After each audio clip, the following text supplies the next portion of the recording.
ci des mooy di fàttali leen di fàttali.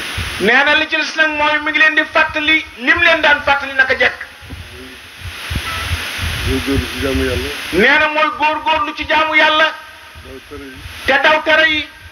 góorgóorlu ci ndigal yi. góorgóorlu itam ci ndigal yi. nee na loolu rek moo am solo. jaamu yàlla ci am solo. nee na adduna jaamu yàlla rek ci am solo. ak liggéey.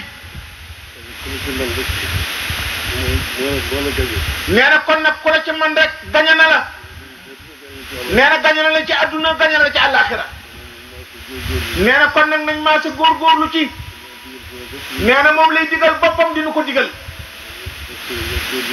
nee na nañ ko fas yéene te góorgóorlu ci. jërë ngeen jëf mbokki téléspectateur yu Jàngat TV nuy wax inna lillahi wa inna ilayhi raji'un ci jëm ji fi bàyyi ko ñu doon dégg ay kàddoom léegi muy Serigne Cheikh Ahmadou Mokhtar Mbacké mi nga xam ne moom moo fi toogoon toogaayu Serigne Modou Moustapha moom moo fi bàyyi ko ñu koy ñaanal njëgal suñu borom waaye di leen wax rek ne ki nga xam ne mooy Serigne Cheikh Bombali moom moo koy wut ci toogaay bi nga xam ne toogoon na ko muy toogaayu Serigne Modou Moustapha kon xam naa tamit lépp loo xam ne xam nañ ko mu jëm ci wàllu taxaw gi rek incha allahu daana ko ànd ak yéen